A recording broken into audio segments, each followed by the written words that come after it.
Hello दोस्तों, कैसे हैं आप सब? राम जी की पाठशाला में आपका बहुत-बहुत स्वागत है। उम्मीद करता हूँ आप सब अच्छे होंगे और आपकी तैयारी बहुत ही बढ़िया ढंग से चल रही होगी। यदि आप अगर देखें पैट के लिए अब अंतिम 1 माह ही शेष है। 1 माह से कुछ ही मतलब 2-4 दिन का ज़्यादा का समय है। अगले महीने 15-16 अक्टूबर को आपकी पैट की परीक्षा होने वाली है। और उसी चीज़ को देखते हुए राम जी की पाठशाला ने पैट के लिए बहुत ज़बरदस्त 50 मार्क्स के या 50 नंबर का जो जीएस आता है, उसके रिगार्डिंग हमने प्रैक्टिस सेट शुरू कर रखा है। तो 2 प्रैक्टिस सेट मैं आपको दे चुका हूँ, आपको अच्छे भी वो लगे हैं, ठीक है? परंतु जो समस्या है वो आप लोगों के सहयोग की है, आप लोगों के प्यार की है। प्यार में कोई कमी नहीं है, पर सहयोग और ज़्यादा आपसे अपेक्षित है। अधिक से अधिक सहयोग कीजिए और मैं आपके लिए बहुत बेहतरीन प्रश्न लेकर आता रहूँगा। जहाँ पे एक्सप्लेनेशन की नीड होगी, वहाँ पे हम लोग करते रहेंगे। तो बिना देरी किए हम लोग शुरू करते हैं आज का अपना प्रैक्टिस सेट, जिसमें आपके जो-जो सब्जेक्ट्स हैं, जैसे हिस्ट्री है, आपका इंटरनेशनल मूवमेंट है, उसके बाद ज्योग्राफी है, उसके बाद आपका इकोनॉमी है, साइंस है, पॉलिटी है और उसके बाद 10 नंबर का आपका करंट अफेयर है और 10 नंबर का आपका स्टैटिक जीके या जनरल अवेयरनेस है। तो उसी बेस पे हम लोग काम कर रहे हैं। तो सबसे पहला जो हमारा प्रश्न है यहाँ पर, वो किसका है? आपका भारतीय इतिहास का है। किसका? भारतीय इतिहास का है। उम्मीद कर रहा हूँ ये दिखाई दे रहा होगा आपको, है ना? मैं कलर चेंज कर लेता हूँ पेन का, तो आपको और अच्छे चीज़ें यहाँ पर दिखाई देंगी। ठीक है, मैं येलो ही ले लेता हूँ। तो देखो पहला क्वेश्चन क्या कहता है, ध्यान से आपको समझना है। हड़प्पा सभ्यता के निम्नलिखित स्थलों में से कौन से सिंध में अवस्थित है ना? सिंध अपना सिंध में। देखो जो सिंध क्षेत्र है आपको वो पता होगा, वो सिंध क्षेत्र कहाँ पे है? आज के समय पाकिस्तान में है। कहाँ पे? आज के समय में पाकिस्तान में है। सिंध प्रांत भी है उनका, अलग ही सिंध प्रांत है। ठीक है? तो इसमें ये 4 स्थल दे रखे हैं। पहला हड़प्पा दे रखा है, दूसरा चनहूदड़ो दे रखा है, तीसरा मोहनजोदड़ो दे रखा है और चौथा कोटदीजी दे रखा है। तो इन चारों में से ये पूछा है कि भाई इन चारों में से सिंध प्रांत में कौन-सा है? तो मैं आपको एक बात बताता हूँ, इसमें जो हड़प्पा है ये मांटगोमरी जिले में है। कहाँ पे? पाकिस्तान में ही मांटगोमरी जिला आपका, ठीक है? और ये सिंध प्रांत में नहीं पड़ता है। बाकी जो आपका है, चनहूदड़ो है, आपका मोहनजोदड़ो है और आपका कोटदीजी है, ये तीनों के तीनों आपके किसमें पड़ते हैं? ये तीनों के तीनों आपके इस सिंध प्रांत में पड़ते हैं। मोहनजोदड़ो के बारे में तो आपने सुना भी होगा कि मोहनजोदड़ो कहाँ पे पड़ता है? लरकाना में पड़ता है। लरकाना, और लरकाना के बाद क्या लिखा जाता है? लरकाना के बाद लिखा जाता है सिंध प्रांत। क्या लिखा जाता है दोस्तों? सिंध प्रांत इसमें लिखा जाता है। तो ये बात आपको इसमें समझनी चाहिए। उम्मीद कर रहा हूँ ये क्वेश्चन आपको समझ में आया होगा। तो कौन-कौन सा हो जाएगा? तो 2, 3 और 4, 2, 3, 4 कौन इसमें है? तो सी आपका ऑप्शन इसमें सही हो जाएगा।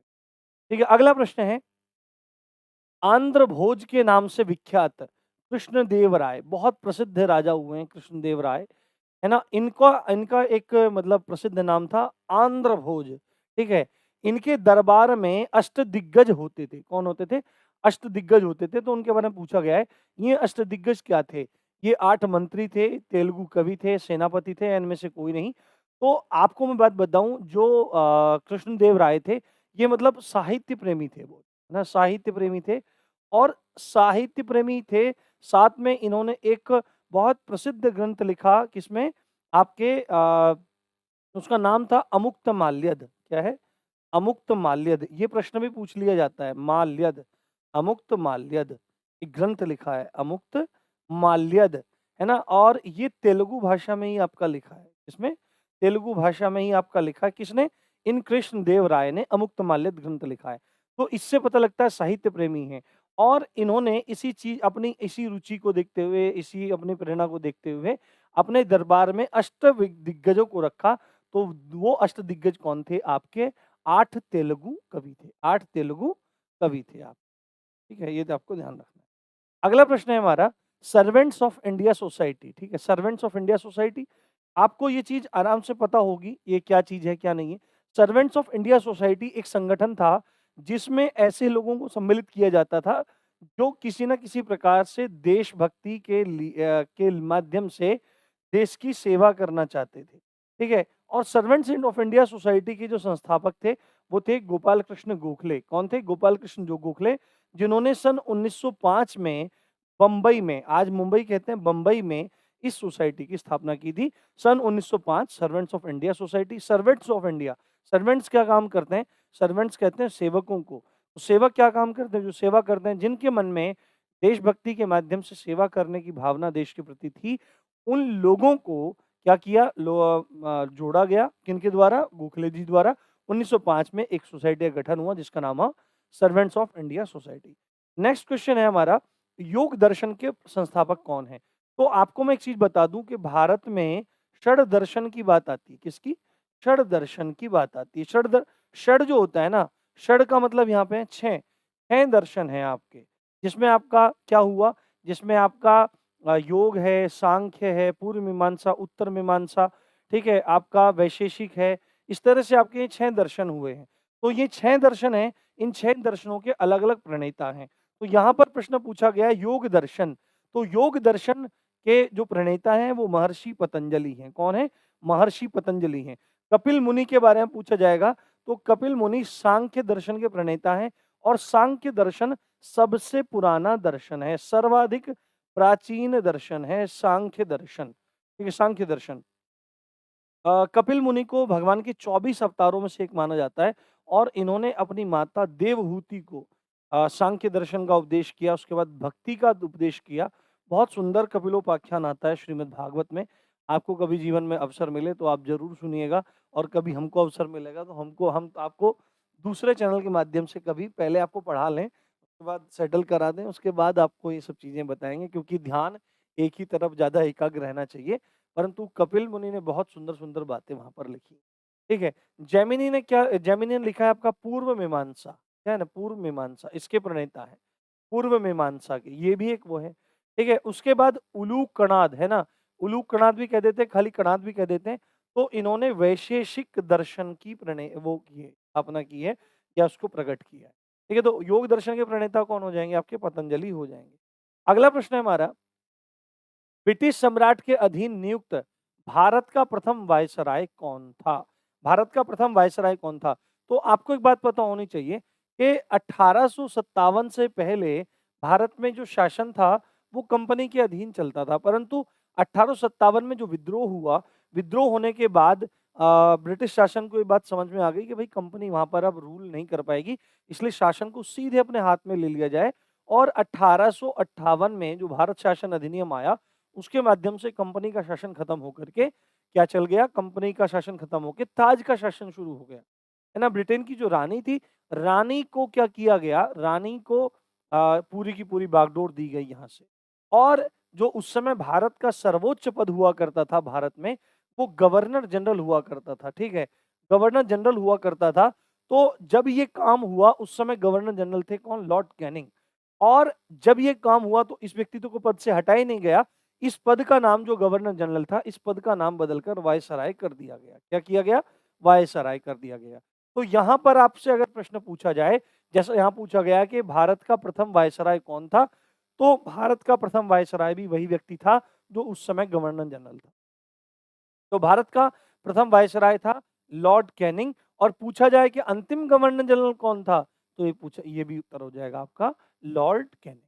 तो ये रहे हिस्ट्री के आपके 5 प्रश्न। अब चलते हैं भारतीय राष्ट्रीय आंदोलन, इंडियन नेशनल मूवमेंट की तरफ। इंडियन नेशनल मूवमेंट का पहला प्रश्न है हमारे पास यहाँ पर। वर्ष 1916-17 में महात्मा गांधी ने दमनकारी बागान व्यवस्था के खिलाफ किसानों को संघर्ष के लिए प्रेरित करने का किसानों को संघर्ष के लिए प्रेरित करने के लिए का दौरा किया। कहाँ का दौरा किया? देखो, जब 1915 में गांधी जी अफ्रीका से भारत आए, तो उन्होंने पहला सत्याग्रह जो किया या पहला आंदोलन किया, वो किया चंपारण सत्याग्रह, है ना? चंपारण। चंपारण में ये सत्याग्रह किया और राजकुमार शुक्ल, है ना? राजकुमार शुक्ल के कहने पर महात्मा गांधी जी वहां पर गए चंपारण में। चंपारण में एक्चुअली में क्या था? यहाँ पर क्या लिखा है? दमनकारी बागान व्यवस्था। यानी कि उस समय जो अंग्रेजी शासन था, अंग्रेजी शासन क्या कराता था कि जो उस क्षेत्र के किसान थे, उनसे नील की खेती कराता था 3/20 भाग पे, जिसको 3 कठिया प्रथा कहा जाता था। है ना? 3 कठिया प्रथा कहा जाता था और ये बहुत ज़्यादा दमनकारी एक तरह से नीति थी। तो इस नीति का विरोध करने के लिए गांधी जी ने 1917 में, कब? 1917 में चंपारण सत्याग्रह को चालू किया। तो ये आपको प्रश्न यहाँ पर याद रखना। ठीक है? अगला प्रश्न है हमारा, महात्मा गांधी जनवरी 1915 में कहाँ से वापस लौटे थे? तो जर्मन ये कहाँ से आए थे? दक्षिण अफ्रीका से वापस आए थे कौन? गांधी जी। ये आपको बात ध्यान रखनी। अगला प्रश्न है हमारा, गांधी जी के द्वारा क्रियान्वित प्रथम सत्याग्रह जो नील किसानों से संबंधित रहा, इससे जुड़ा स्थल कौन सा है? तो मैंने अभी सारी डिटेल दे दी आपको, ये है आपका चंपारण सत्याग्रह। ठीक है। अगला प्रश्न है हमारा, समाचार पत्र केसरी का संपादन किसने किया था? समाचार पत्र केसरी का संपादन करने वाले कौन थे? तो समाचार पत्र केसरी का संपादन करने वाले थे आपके बाल गंगाधर तिलक। कौन थे? बाल गंगाधर तिलक। बाल गंगाधर तिलक ने क्या काम किया? आपके केसरी का संपादन किया। ठीक है। अगला प्रश्न है हमारा ये वाला, महात्मा गांधी ने दांडी यात्रा की शुरुआत कहाँ से की थी? है ना, कहाँ से की थी? तो मैंने बताया था आपको कि महात्मा गांधी जी ने नमक कानून को तोड़ने के लिए, है ना, नमक कानून को तोड़ने के लिए आपका एक यात्रा शुरू की थी, और वह यात्रा थी आपकी दांडी यात्रा। और दांडी यात्रा शुरू कहाँ से हुई थी? साबरमती आश्रम से शुरू हुई थी। और ये कहाँ पे? दांडी तट है गुजरात में। दांडी तट आपका एक गुजरात में है, तो दांडी तट पर जाकर ये आपकी, ठीक है, ये मतलब आपकी जाके समाप्त हुई थी। तो ये पूरा का ये आपके हुए 5 प्रश्न किसके? Indian national movement. अगला ये हमारा है भूगोल। क्या है आपका? ये भूगोल आपका यहाँ पर आ गया। भूगोल में पहला प्रश्न है कि भारत का सबसे ऊंचा पर्वत केटू गॉडविन ऑस्टिन, है ना, केटू गॉडविन ऑस्टिन कहा जाता है। भारत का सबसे ऊंचा पर्वत केटू कहा जाता है और गॉडविन ऑस्टिन कहा जाता है। अभी फिलहाल मतलब ये आपके पीओके में है, पाक ऑक्यूपाइड कश्मीर में है, और पाकिस्तान भी अपना आपको अपने अपने यहाँ की सबसे ऊंची चोटी मानता है। और क्योंकि भारत का तो आधिकारिक क्षेत्र है, भारत का आधिकारिक हिस्सा है, इस पर पाकिस्तान ने कब्जा कर रखा है, तो फिर वो हमारा है ही, उसमें कोई दिक्कत नहीं है। पाकिस्तान चाहे कितना भी कुछ कर ले, वो उसमें कोई भी मतलब अपना नहीं कर पाएगा। तो कभी ना कभी तो मतलब भारतीय सेना का पराक्रम उस चीज को भारत में वापस पुनः विलय करके दिखाएगा ही। तो यहाँ पर यह है केटू गॉडविन ऑस्टिन किस पर्वत श्रृंखला में स्थित है? तो केटू गॉडविन ऑस्टिन जो है ये आपका काराकोरम जो पर्वत श्रृंखला है वहां पर स्थित है। आपको मैं एक बात बता दूं, जैसे अगर मैं थोड़ा सा मैप बनाने का प्रयास करूं, जैसे ना मैं आपका पता नहीं है तो क्या बन गया, ठीक है, मैं मैप बनाने का प्रयास करूं कुछ कुछ, है ना, ये देखिए, ठीक है, आप समझ जाना, ये कश्मीर का क्षेत्र है। तो जो काराकोरम श्रेणी है ये कश्मीर में यहाँ पर उत्तर पश्चिम में, कहाँ पर? उत्तर पश्चिम। देखो जब आप ये बनाते हैं तो ये दिशा कौन सी होती है? नॉर्थ वेस्ट होती है। तो उत्तर पश्चिम में यहाँ पर आपका काराकोरम श्रेणी है, और काराकोरम श्रेणी में ही आपका ये केटू गॉडविन ऑस्टिन 8,611 मीटर्स अवस्थित है। 8,611 मीटर्स आपका ये अवस्थित है। उसके बाद इससे नीचे आपकी जो रेंज आती है वो आती है आपकी लद्दाख रेंजेस। कौन सी? लद्दाख रेंजेस। उसके बाद यहाँ पर आती है आपकी जास्कर श्रेणी, जास्कर श्रेणी, है ना, और उसके बाद यहाँ पे आ जाती है आपकी पीर पंजाल। कौन सी? पीर पंजाल, है ना। अगर इनका क्रम देखा जाए तो सबसे ऊपर आपकी काराकोरम है, उसके नीचे लद्दाख है, उसके नीचे आपकी जास्कर है, उसके नीचे आपकी पीर पंजाल है। तो सबसे ऊंची जो पर्वत श्रेणी है, सबसे ऊंची जो पर्वत श्रेणी है या सबसे ऊंचा जो चोटी है भारत की वो है केटू गॉडविन ऑस्टिन, जो कि काराकोरम पर्वत श्रेणी में है, जो कि जो कश्मीर में नॉर्थ वेस्ट में जाकर आपका पड़ता है। ठीक है, बात समझ में आ गई होगी। अगला प्रश्न है हमारा, समुद्र में दीर्घ ज्वार कब उठता है? देखो समुद्र में सूर्य और चंद्रमा की आकर्षण शक्तियों के कारण क्या होता है, आपके ज्वार और भाटा उठते हैं। ज्वार का मतलब क्या होता है? जब समुद्र का जल स्तर बढ़ने लगता है तो यह घटना ज्वार कहलाती है। ठीक है, और जब समुद्र का जल स्तर गिरने लगता है तो उसको भाटा कहते हैं। ये सामान्य बात है। परंतु जब दीर्घ ज्वार यानी कि बहुत बढ़ चढ़ के पानी, जब पानी का स्तर या जल का स्तर बढ़ता है तो उसको दीर्घ ज्वार कहा जाता है। तो दीर्घ ज्वार कब कब उठता है? दीर्घ ज्वार आपका पूर्णिमा तथा अमावस्या के दिन, इन दोनों दिनों में उठता है। और जो दीर्घ ज्वार की घटना है इसको सिजिगी कहते हैं। क्या कहते हैं? सिजिगी कहा जाता है। तो आपसे पूछ ले जाए कि सिजिगी क्या है, तो दीर्घ ज्वार की ये घटना है जो पूर्णिमा तथा अमावस्या दोनों दिनों में ये होती है। अगला प्रश्न है हमारा 10 डिग्री चैनल। 10 डिग्री चैनल, ठीक है, देखो चैनल का मतलब क्या होता है कि एक तरह की काल्पनिक रेखा है ना। देखो जैसे ये पूरा का पूरा आपका ग्लोब है, तो इसमें जो अक्षांश रेखाएँ हैं, यहाँ पे 0 डिग्री है, यहाँ से इधर तक भी जाते हैं तो 1, 2, 3, 4 पूरी 90 तक काउंटिंग आती है। इधर से आते हैं तो यहाँ तक 90 तक काउंटिंग आती है। तो यहाँ पे आपकी जो 10 डिग्री है ना, मतलब 10 डिग्री जो आपकी रेखा है, ये जैसे-जैसे आगे बढ़ेगी, तो ये इस तरह से पूरे उसमें गोल पूरा घूमी रहेगी। तो ये 10 डिग्री रेखा किन द्वीप समूह को जोड़ती है ना? यानी कि किन-किन के बीच में है, ये बात आपको याद रखनी है। तो अगर मैं आपको दिखाऊँ यहाँ पे 10 डिग्री चैनल के बारे में दोस्तों, तो आप यहाँ पर देखिए ये है भारत, ठीक है? और यहाँ पर एक द्वीप है अंडमान और दूसरा है आपका निकोबार। तो इनके बीच से होकर जो अक्षांश रेखा गुजरती है वो 10 डिग्री है आपकी और 10 डिग्री रेखा को क्या कहा जाता है? अंडमान और निकोबार के बीच में अंतर करने वाली या जोड़ने वाली रेखा आपकी कहा जाता है। ये बात आपको ध्यान रखना। अगला प्रश्न है हमारा थालघाट दर्रा निम्न में से किस पर्वत श्रेणी में स्थित है? दर्रों से भी प्रश्न बहुत पूछे जाते हैं। तो ज्यादातर थालघाट है, बोरघाट है, ये दर्रे जो हैं आपके ये पश्चिमी घाट में हैं। जैसे ये है यहाँ पर, जैसे ये है इधर। तो ये वाला जो क्षेत्र पूरा का पूरा है, ये किसमें आता है? ये आपके पश्चिमी घाट कहलाते हैं। ये जो पर्वत श्रेणी है, ये पश्चिमी घाट कहलाते हैं और यहाँ पर ये हैं आपके पूर्वी घाट, ठीक है? ये आपके पूर्वी घाट हैं। तो पश्चिमी घाटों में एक जो मतलब दर्रा है, वो थालघाट दर्रा है ना? थालघाट दर्रा, थाल घाट दर्रा। तो आपसे पूछा जाए थालघाट दर्रा कहाँ पे है? तो थालघाट दर्रा आपका पश्चिमी घाट के जो पर्वत श्रेणी है उनमें है और थालघाट दर्रा किस-किस को आपस में जोड़ता है? दर्रा क्या चीज़ होती है? दर्रा क्या आता है? जैसे आप यहाँ समझो, जैसे ये पूरा एक पहाड़ है, ये एक पूरा पहाड़ है, ये पर्वत है, पठार है। तो आप अगर देखेंगे तो यहाँ पे आपको कहीं भी पार होने का रास्ता दिखाई नहीं दे रहा है। परंतु अगर कई बार क्या रहता है कि ये पहाड़ है और उसके बाद फिर यहाँ पर क्या है, थोड़ा-सा इस तरह से मतलब रास्ता है, उसको पार करने की जगह है। पहाड़ को एक-दूसरे से जोड़ने वाली जगह है, मतलब कि इस तरह साइड से उस साइड। यानी कि आपको एक प्रकृति निर्मित निर्मित रास्ता मिल जाए, जिससे आप पहाड़ के एक तरफ से दूसरी तरफ चले जाएँ, उसको दर्रा कहा जाता है। तो थालघाट दर्रा जो है, वो आपका किस-किस को जोड़ता है? वो आपका मुंबई और कोलकाता रेलवे का एक प्रमुख साधन है। मुंबई और कोलकाता। मुंबई और कलकत्ता को जोड़ने वाला जो दर्रा है, वो आपका कौन-सा है? थालघाट दर्रा है। इन्हीं के माध्यम से मुंबई और कोलकाता ट्रेन या रेलवे चलती है। अगला प्रश्न है, भारत के किस नगर में 2 रेलवे ज़ोन का मुख्यालय है? तो इसमें मुंबई जो है, उसमें 2 रेलवे ज़ोन का मुख्यालय है। एक मध्य रेलवे का है और एक आपका पश्चिमी रेलवे का है। ये आपको बहुत अच्छे से ध्यान रखना है। ठीक है? तो ये 5 प्रश्न आपके भूगोल के हुए। अब बढ़ते हैं हमारे अर्थव्यवस्था की तरफ, ठीक है? भारतीय अर्थव्यवस्था की तरफ हम लोग बढ़ते हैं। पहला प्रश्न क्या कहता है कि किसके नियम के अनुसार बुरी मुद्रा अच्छी मुद्रा को चलन से बाहर कर देती है? तो देखो इकोनॉमिक्स में एक सिद्धांत है जिसका नाम है ग्रेशम का नियम, है ना? ग्रेशम। ग्रेशम एक बहुत बड़े अर्थशास्त्री हुए हैं।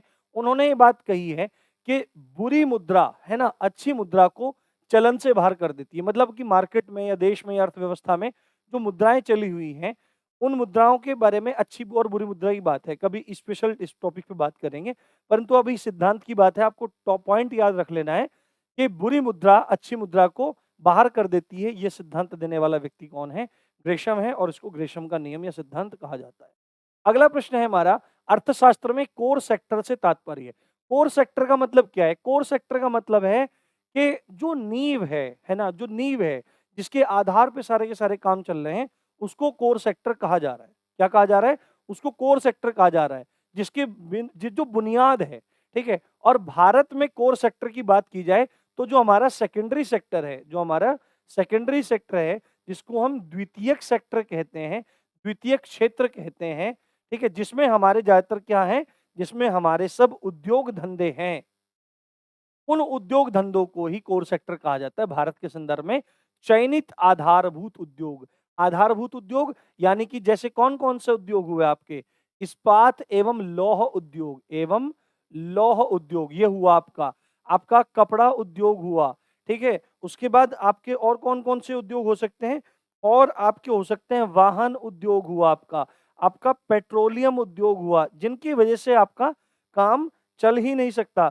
जैसे आपका कोयला उद्योग हुआ, तो ये जो कोयला हुआ, इस्पात हुआ, कपड़ा हुआ, वाहन हुआ, तो ये कोर सेक्टर में आते हैं आपके इंडियन इकोनॉमी में। तो अर्थशास्त्र में कोर सेक्टर से तात्पर्य चयनित आधारभूत उद्योगों से है। अगला प्रश्न है, किसी वस्तु की मात्रा के लिए उपभोक्ता का इष्टतम चयन तथा उसकी कीमत में संबंध अत्यधिक महत्वपूर्ण है तथा यह संबंध डैश डैश डैश कहलाता है ना? ये क्या कहलाता है?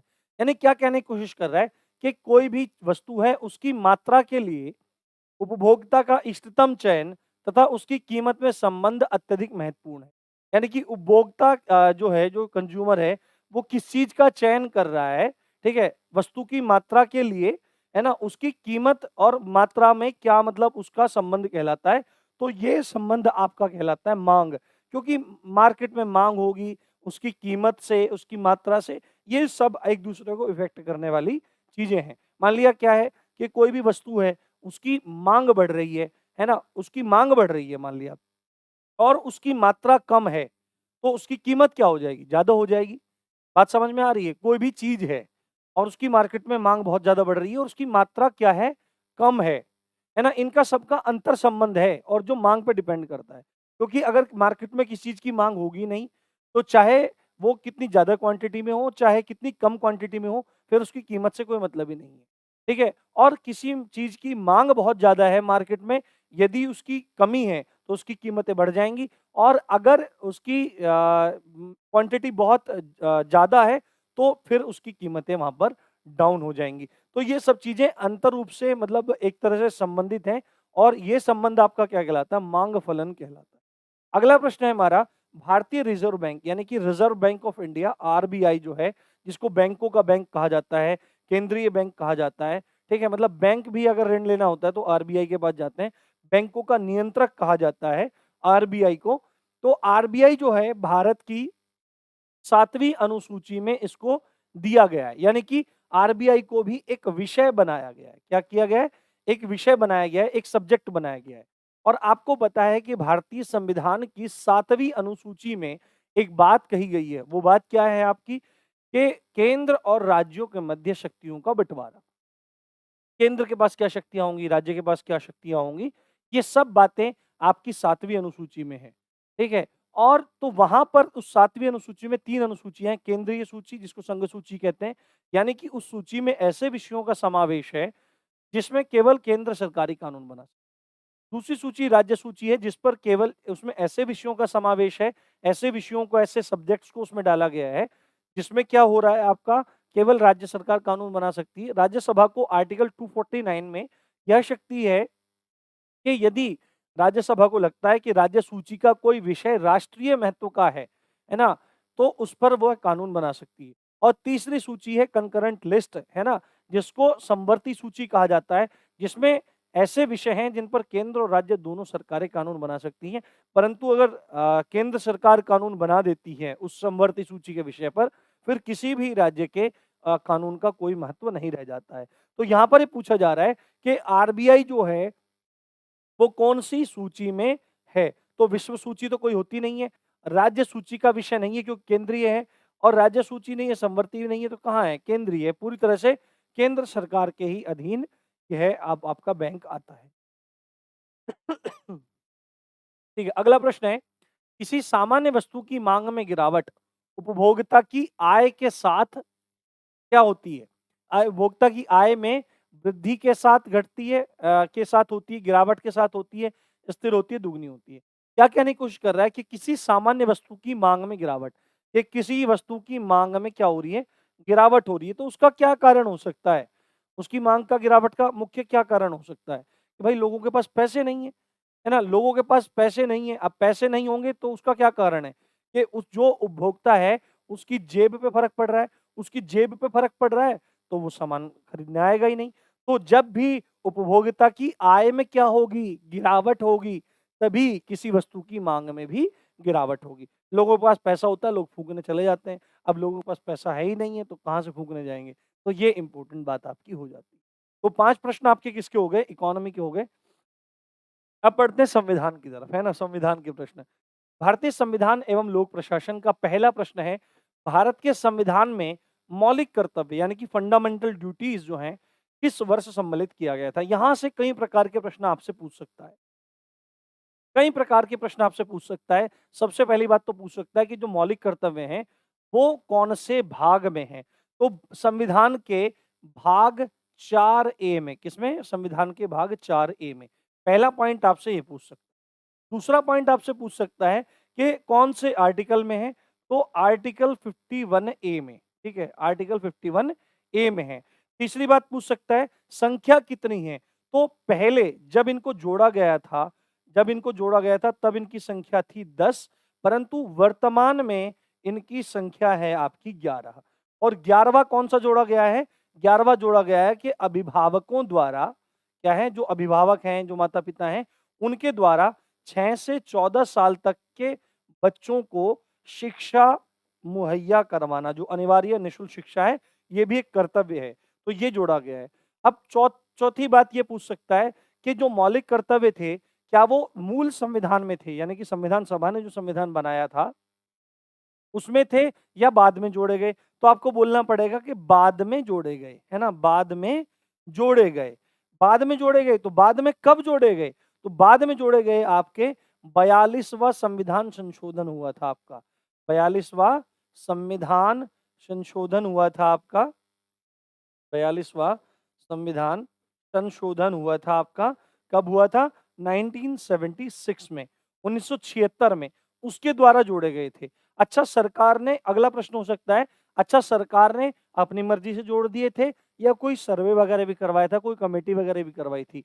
तो एक कमेटी बनाई थी, जिस कमेटी का नाम था सरदार स्वर्ण सिंह समिति। क्या था? सरदार स्वर्ण सिंह समिति। इस सरदार स्वर्ण सिंह समिति की अनुशंसाओं पर, रिकमेंडेशंस पर ये मौलिक कर्तव्य भारतीय संविधान में जोड़े गए थे। तो इतने ही प्रश्न आपके मौलिक कर्तव्य से आते हैं, जो बेसिक हैं वो पूछ सकते हैं। तो भारतीय संविधान के में मौलिक कर्तव्यों किस वर्ष जोड़ा गया? तो यहाँ पर आपको दिख नहीं रहा होगा, ये सबसे नीचे ऑप्शन है, 1976 में इनको जोड़ा गया। अगला प्रश्न है, भारत के संविधान का निम्नलिखित में से कौन सा भाग नागरिकता से संबंधित है? तो भारतीय संविधान का जो भाग 2 है, वो आपका नागरिकता से संबंधित है। और अनुच्छेद की बात की जाए तो अनुच्छेद 5 से लेकर 11 तक इस नागरिकता वाले प्रकरण का जिक्र है। तो उत्तर हो जाएगा आपका भाग 2। अगला प्रश्न है हमारा, भारत में राज्य का राज्यपाल बनने के लिए न्यूनतम आयु कितनी? देखो, आयु के संबंध में आपसे प्रश्न पूछा जाएगा कहाँ पे? आपसे पूछा जाएगा मुख्य मोटा-मोटा राष्ट्रपति के बारे में पूछा जाएगा, उपराष्ट्रपति के बारे में पूछा जाएगा, उपराष्ट्रपति के बारे में पूछा जाएगा और राज्यपाल के बारे में पूछा जाएगा। ठीक है? देखो, जो संवैधानिक पद हैं, इनमें मिनिमम आयु ना पूछ के मैक्सिमम आयु पूछी जाती है कि भाई सॉरी, मैक्सिमम आयु ना पूछ के मिनिमम आयु पूछी जाती है कि भाई न्यूनतम कितनी आयु का ये व्यक्ति होना चाहिए। तो अगर राष्ट्रपति, उपराष्ट्रपति और राज्यपाल की बात पूछी जाए, तो आपको बोल देना है कि 35 वर्ष पूर्ण किए होने चाहिए। अगर पूछा जाएगा कि भाई राज्यसभा का सदस्य चुने जाने के लिए या लोकसभा का सदस्य चुना जाने के लिए आपसे राज्यसभा और उसका विधान परिषद, क्षमा चाहता हूँ, राज्यसभा और विधान परिषद, राज्यसभा और विधान परिषद, इनका किसी को सदस्य बनना है तो मिनिमम 30 वर्ष की आयु होनी चाहिए। ठीक है? और अगर आपसे पूछे लोकसभा का सदस्य किसी को बनना है या उसको विधानसभा का सदस्य उस व्यक्ति को बनना है, तो इन दोनों सभाओं का सदस्य कोई बनना चाहता है तो मिनिमम 25 वर्ष की आयु उस व्यक्ति की होनी चाहिए। तो राष्ट्रपति, उपराष्ट्रपति, राज्यपाल मिनिमम 35 वर्ष, राज्यसभा और विधान परिषद 30 वर्ष और लोकसभा और विधान सभा आपकी 25 वर्ष। एक प्रश्न इस तरह पूछ सकता है कि प्रधानमंत्री बनने के लिए न्यूनतम आयु कितनी है? तो आपको मैं एक बात बताऊं, भारत में किसी भी मंत्री पद को धारण करने के लिए आप किसी भी सदन के सदस्य हो सकते हैं। तो राज्यसभा के भी हो सकते हैं और लोकसभा के भी हो सकते हैं, यदि केंद्रीय इस तरफ बात करें। तो प्रधानमंत्री केंद्रीय मंत्री होते हैं, सबसे बड़े मंत्री होते हैं। तो राज्यसभा या लोकसभा में किसी के भी आप सदस्य हो सकते हैं, इसमें कोई दो राय नहीं है। परंतु जब न्यूनतम की बात पूछेगी तो आपसे लोकसभा का होता है ना, लोकसभा की आयु कम है, तो 25 साल अगर आपने पूरी कर ली है तो आप क्या बन सकते हैं? आप प्रधानमंत्री बन सकते हैं। तो भारत में राज्य का राज्यपाल बनने के लिए न्यूनतम आयु कितनी है? 35 ईयर्स है। और आर्टिकल 155 के तहत राष्ट्रपति महोदय किसी भी राज्य के राज्यपाल की नियुक्ति करते हैं। ये बात आपको ध्यान रखनी चाहिए। अगला प्रश्न है, भारत के मुख्य चुनाव आयुक्त की नियुक्ति कौन करता है? तो भारत के मुख्य चुनाव आयुक्त की नियुक्ति कौन करते हैं? आपके राष्ट्रपति महोदय करते हैं। ये बात आपको ध्यान रखना। अगला प्रश्न है, प्रस्तावना के अनुसार जो भारत की उद्देशिका है, भारतीय संविधान की उद्देशिका है, प्रस्तावना है, प्रेम्बल है, उसके अनुसार क्या है? उसके अनुसार परम शक्ति किसके हाथों में है? देखो भारत में क्या है, जो प्रस्तावना है वो लोकतंत्र की बात करती है। क्या है ना? लोकतंत्र की बात करती है। लोकतंत्र का मतलब क्या है? लोकतंत्र का मतलब है यहाँ पर पब्लिक से, और पब्लिक से मतलब क्या है? जनता से। और जब आपकी शुरुआत होती है प्रेम्बल की, उसमें भी क्या लिखा जाता है? हम भारत के लोग, है ना? हम भारत के लोग, यानी कि जो सारी शक्ति निहित है वो किसमें है? वो जनता में निहित है, क्योंकि लोकतंत्र जनता के द्वारा ही होता है, जनता के लिए होता है और जनता के द्वारा होता है ना? ये मतलब सब जनता के द्वारा ही सब चीजें वहां पर रहती हैं। तो जनता ही परम शक्ति है, जनता में ही परम शक्ति सम्मिलित है। अब आ जाता है आपके साइंस के प्रश्न, है ना? साइंस के आपके प्रश्न आ जाते हैं, विज्ञान के। देखो अब क्या रहता है, सामान्यतः हमारा एक कोई वृक्ष होता है, सामान्यतः कोई वृक्ष होता है इस तरह से, नीचे उसकी जड़ें रहती हैं, ठीक है, ऊपर ऊपर उसकी पत्तियां वगैरह रहती हैं, ये तना रहता है। ये सामान्य सी बात है कि तना क्या रहता है, जमीन से ऊपर रहता है, नीचे जड़ें रहती हैं, धरती के नीचे जड़ें रहती हैं और पेड़ पत्तियां रहती हैं। परंतु कुछ जगह ऐसा है कि कुछ जगह जो तने होते हैं वो भूमिगत होते हैं, जमीन के नीचे होते हैं, ठीक है? तो जिनमें क्या है, आपका अदरक है, आलू भूमिगत तना है, और कुछ जड़ें होती हैं। तो यहाँ पे प्रश्न क्या पूछा गया है कि निम्नलिखित में से कौन-सी जड़ नहीं है? तो आप बोलेंगे गाजर है, ज़मीन के नीचे होती है, जड़ है, मूली है, ज़मीन के नीचे होती है, जड़ है, अदरक है, ज़मीन के नीचे होती है, जड़ है, चुकंदर है, जड़ है। तो आपको लगता है कि ज़मीन के नीचे होने वाली जड़ है। एक बात मैं आपसे पूछना चाहता हूँ, जो केले का पेड़ होता है, आपको दिखाई देता है केले का स्तंभ, वो क्या चीज़ होती है? तना होता है? वह तना नहीं होता है, वह पत्तियों का समूह होता है। आप उसको छीलते चले जाओ, पत्तियाँ निकलती चली जाएँगी, तना आपको कहीं दिखेगा नहीं। तो केले का जो तना होता है वो भूमिगत होता है, और आपको मैं एक बात बताऊँ, अदरक जो होता है वो भी आपका एक तना होता है, पर कैसा? वो भूमिगत तना होता है। तो गाजर, मूली, चुकंदर ये जड़ हैं, जबकि अदरक क्या है? एक आपका भूमिगत तना है। अगला प्रश्न है, ऊपर से देखने पर पानी का टैंक उथला हुआ क्यों दिखाई देता है? ये बात मैंने आपको पहले बताई थी कि अगर आप किसी जार को लें, उसमें यहाँ तक पानी भरें और उसमें एक छड़ डालें, तो बाहर से देखने पे आपको वो थोड़ी क्या दिखेगी? तिरछी दिखाई देगी, है ना? वो छड़ तो है तो सीधी एक्चुअली में, पर आपको कैसी दिख रही है? तिरछी दिखाई दे रही है। ये क्यों है? ये अपवर्तन के कारण है, प्रकाश के अपवर्तन के कारण। यानी कि जब प्रकाश की किरण एक माध्यम से दूसरे माध्यम में जाती है, तो वह अपने अभिलंब से थोड़ा हट जाती है, तो तिरछी दिखाई पड़ती है। तो इसी कारण हमारे दैनिक जीवन में बहुत सारी चीज़ें दिखाई पड़ती हैं। जैसे आप टैंक में पानी में झाँकते हैं तो आपको लगता है यार ये तो बड़ा मतलब ऐसा है, उथला है, गहरा नहीं है, उथला है। तो आपको लगेगा यार ऐसा क्यों हो रहा है? तो अपवर्तन के कारण हो रहा है, ठीक है? और भी बहुत सारी घटनाएँ हैं। तो जैसे आपका क्या है कि सूर्य उदय के समय और सूर्यास्त के समय आपको क्या दिखाई देता है? लालिमा दिखाई देती है। तो वह भी प्रकाश के अपवर्तन के कारण ही है ना? बहुत सारी चीज़ें हैं। तो अगर पूछा जाए कि पानी का टैंक अगर उथला हुआ दिखाई दे रहा है, तो वह किसके कारण दिखाई दे रहा है? अपवर्तन के कारण आपको दिखाई दे रहा है। अगला प्रश्न है, लाल तथा हरे रंग के मिश्रण से कौन-सा रंग प्राप्त होता है? हालाँकि अजीब-सा प्रश्न है ये, परंतु अगर आप लाल रंग को देखो मैं क्या करता, मैं भी सोच रहा था कि देखूँ भाई, यहाँ से एक काम कर लेते हैं हम लोग, लाल रंग ले लेते हैं थोड़ा-सा और उसके बाद यहाँ से हरा रंग ले लेते हैं। तो देखें भाई बन जाएगा क्या? पर ये बेकार की बात है, क्योंकि यहाँ मिक्स नहीं हो रहा है। तो अगर आप लाल और हरे रंग को मिलाएँगे बंधु, है ना? लाल और आप हरे रंग को मिलाएँगे, तो उससे आपको रंग मिलेगा पीला। कौन-सा मिलेगा? पीला रंग आपको प्राप्त होगा। ये चीज़ आपको ध्यान रखनी है। एक बार आप इसको देख ज़रूर लीजिएगा, तो आपको चीज़ें यहाँ पर पता लग जाएँगी। अगला प्रश्न है, निम्नलिखित में से कौन वायु प्रदूषक नहीं है? यानी कि वायु में प्रदूषण कौन नहीं करता? तो यहाँ पर क्या लिखा हुआ है आपका? SO2 लिखा हुआ है, सल्फर डाइऑक्साइड है, बहुत ज़बरदस्त प्रदूषक है वायु का। उसके बाद कार्बन डाइऑक्साइड है, बहुत ज़बरदस्त प्रदूषक है। उसके बाद नाइट्रस ऑक्साइड लिखा है, N2O लिखा हुआ है, नाइट्रस ऑक्साइड लिखा हुआ है। तो नाइट्रस ऑक्साइड में क्या चीज़ है दोस्तों? ये प्रदूषक नहीं है, इसको बोलते हैं हम लोग लाफिंग गैस। क्या बोलते हैं? Laughing gas. इसको सूंघ करके आदमी अजीबो-गरीब हरकत करने लगता है, हँसने लगता है। तो ये अलग प्रकार की गैस है, ये हमारा उत्तर हो जाएगा। और हाइड्रोकार्बन्स जो होते हैं, वो भी वायु प्रदूषक की भूमिका में आते हैं। ठीक है? तो ये है, आपकी कार्बन मोनोऑक्साइड है, CO है, तो ये भी आपकी वायु प्रदूषक में आती है।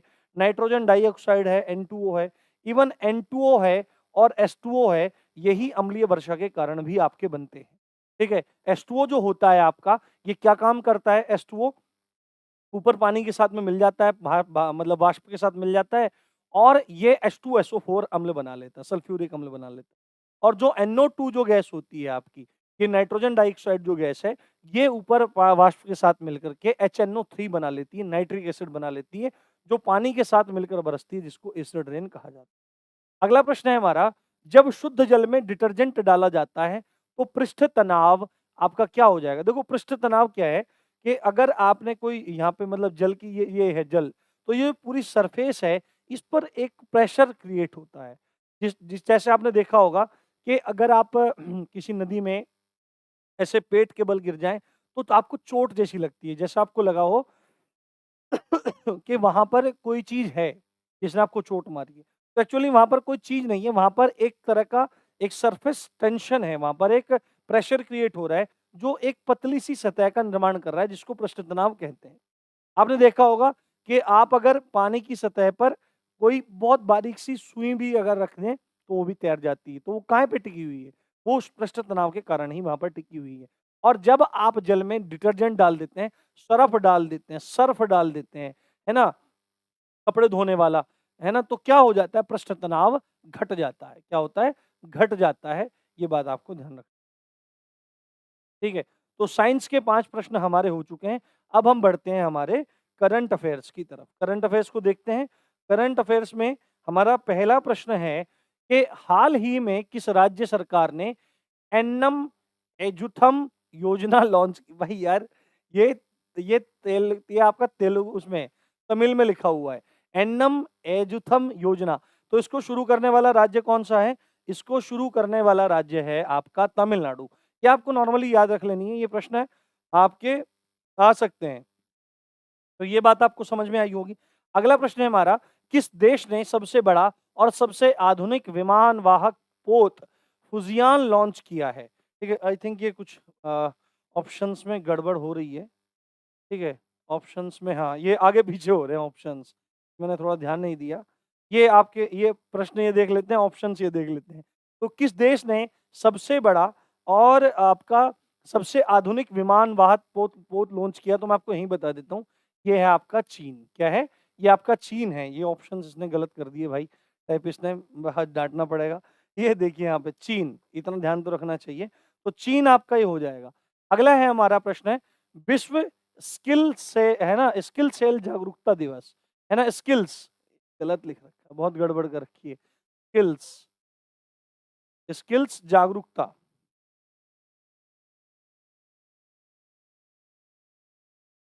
विश्व स्किल्स जागरूकता दिवस जो मनाया जाता है, वो आपका 19 जून को मनाया जाता है। कब मनाया जाता है? 19 जून को मनाया जाता है। यहाँ पे रहा उत्तर, ये आपका सही हो। अगला प्रश्न है आपका, फीफा अंडर 17 महिला विश्व कप, है ना? फीफा क्या होता है? फुटबॉल से संबंधित एक बहुत बड़ी संस्था है फीफा। तो वो फुटबॉल के अलग-अलग विश्व कप करवाते हैं, तो अलग-अलग एज में होते हैं। तो विश्व कप जो होना है, अंडर 17 महिला विश्व कप होना है, ये कहाँ पे होना है? तो ये भारत में होना है, ये आपको ध्यान रखना है, ठीक है? अगला प्रश्न है हमारा, अंतर्राष्ट्रीय योग दिवस 2022 की थीम क्या थी? है ना? थीम क्या है? जो अभी आपका अंतर्राष्ट्रीय योग दिवस मनाया गया, इसकी थीम क्या थी? तो योगा फॉर ह्यूमैनिटी, यानी कि मानवता के लिए योग। ह्यूमैनिटी, योगा फॉर ह्यूमैनिटी, ये इसका उत्तर आपका हो जाएगा। अगला प्रश्न है, वर्ल्ड रिफ्यूजी डे, विश्व शरणार्थी दिवस किस दिन आपका मनाया जाता है? तो मैंने आपको पहले ही बताया था कि विश्व शरणार्थी दिवस या वर्ल्ड रिफ्यूजी डे आपका 20 जून को मनाया जाता है। अगला प्रश्न है हमारा, हाल ही में टी20 अर्धशतक लगाने वाला सबसे उम्रदराज भारतीय खिलाड़ी कौन बन गया? है ना? कौन बन गया?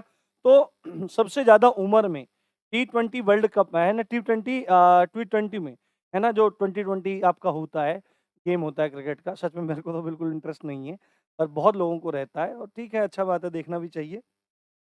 तो टी20 जो मैच होते हैं उसमें हाफ सेंचुरी लगाने वाला सबसे ज़्यादा उम्र का खिलाड़ी कौन बन गया है? तो ये बन गए हैं आपके दिनेश कार्तिक। कौन बन गए? दिनेश कार्तिक आपके बन गए। ठीक है, अगला प्रश्न है हमारा, केंद्र सरकार ने अग्निपथ योजना की ऊपरी सीमा पहले साल के लिए 21 वर्ष से बढ़ाकर कितने साल कर दी है? तो बहुत जब बवाल हुआ तो होम मिनिस्ट्री ने इसकी जो रक्षा मंत्रालय है उसने इसकी एज को बढ़ा कितना कर दिया है?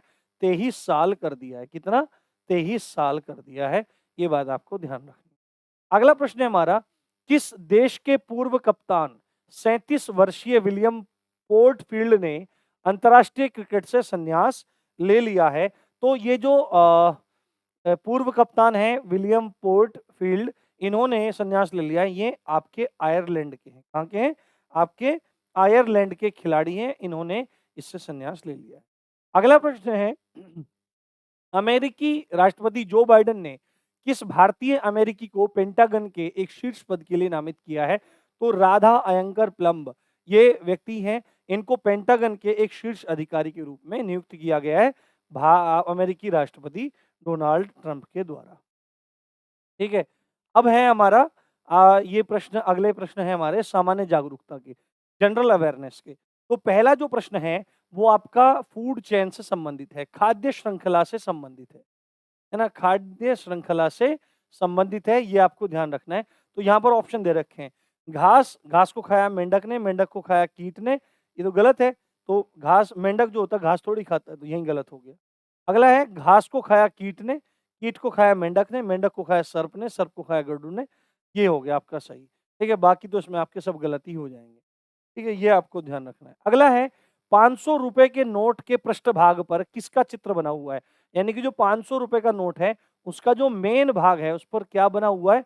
तो उस पर लाल किला बना हुआ है, लाल किले का चिन्ह उस पर बना हुआ है।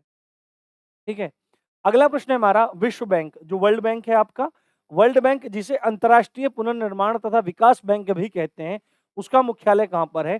तो विश्व बैंक है जो जिसको अंतर्राष्ट्रीय पुनर्निर्माण तथा निर्माण बैंक भी विकास बैंक भी कहते हैं, ये 1945 में इसकी स्थापना हुई थी। और कहाँ पे हुई थी? वॉशिंगटन डीसी में इसकी स्थापना हुई थी, जो यूनाइटेड स्टेट्स ऑफ अमेरिका यानी कि अमेरिका की राजधानी है। और ये कहाँ पर स्थित है? ये अमेरिका में पश्चिमी तट पर स्थित है। अमेरिका के पश्चिमी तटों पर आपके पूर्वी तटों पर ये आपके स्थित है, वॉशिंगटन डीसी। अगला प्रश्न है, रथ यात्रा महोत्सव। तो रथ यात्रा कहाँ पे निकलती है? जगन्नाथपुरी में निकलती है, उड़ीसा में। तो पुरी जगन्नाथ में ये निकलती है। ठीक है, अगला प्रश्न है, नेशनल स्कूल ऑफ ड्रामा कहाँ पर स्थित है? तो नेशनल स्कूल्स ऑफ ड्रामा आपका नई दिल्ली में स्थित है, ये आपको ध्यान रखना। अगला प्रश्न है, तीस्ता जल विवाद, है ना?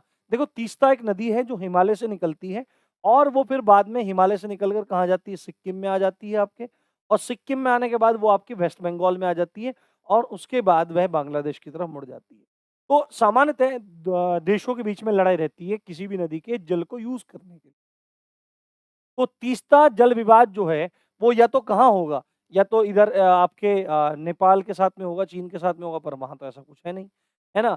तो यहाँ पर कौन-सा देश पड़ता है वेस्ट बंगाल के पास? वो पड़ता है आपका बांग्लादेश, है ना? तो तीस्ता जल विवाद जो है वो आपका भारत और बांग्लादेश के बीच में एक प्रमुख जल विवाद है, तीस्ता जल विवाद।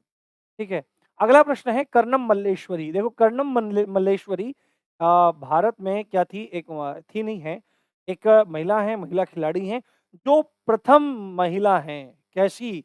प्रथम महिला हैं जिन्होंने, प्रथम भारतीय महिला हैं जिन्होंने ओलंपिक में क्या जीता? ओलंपिक में आपका मेडल जीता था।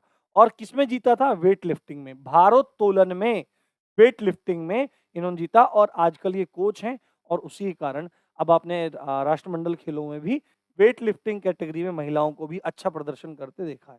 अगला प्रश्न है, विश्व पर्यावरण दिवस, वर्ल्ड एनवायरनमेंट डे 5 जून को मनाया जाता है हर साल। अगला प्रश्न है हमारा, गंगटोक किस प्रदेश की राजधानी है? तो गंगटोक कहाँ की राजधानी है? आपकी सिक्किम की राजधानी है। गंगटोक कहाँ की राजधानी है? सिक्किम की राजधानी है। और अंतिम प्रश्न है, अर्जुन पुरस्कार। अर्जुन पुरस्कार क्या होता है? देखो, अर्जुन पुरस्कार किसी भी खेल में उत्कृष्ट प्रदर्शन करने के लिए दिया जाता है ना, उत्कृष्ट प्रदर्शन करने के लिए दिया जाता है। और एक होता है द्रोणाचार्य पुरस्कार, द्रोणाचार्य पुरस्कार। तो जो अर्जुन पुरस्कार है ये खेल में खिलाड़ी को दिया जाता है ना? उत्कृष्ट प्रदर्शन करने के लिए। और द्रोणाचार्य क्या थे? अर्जुन क्या है? शिष्य है। द्रोणाचार्य क्या है? गुरु हैं। तो जो द्रोणाचार्य पुरस्कार दिया जाता है वो कोच को दिया जाता है। किसको? कोच को दिया जाता है। ये आपको ध्यान रखना है। तो अर्जुन पुरस्कार खेल-कूद में श्रेष्ठ निष्पादन के लिए, अच्छे खेल के लिए, अच्छी स्पर्धा प्रस्तुत करने के लिए दिया जाता है। तो उम्मीद करता हूँ आपको 50 के 50 प्रश्न बहुत बढ़िया लगे होंगे, समझ में आया होगा। आपको लाभ भी इनसे होगा। और अगर आपको क्लास अच्छी लग रही है तो ज़्यादा से ज़्यादा शेयर कीजिए, लाइक कीजिए और सब्सक्राइब करना ना भूलिए। इसी अच्छी बात के साथ आप देख रहे थे राम जी की पाठशाला। मैं हूँ राम भारद्वाज। जय हिंद, जय भारत।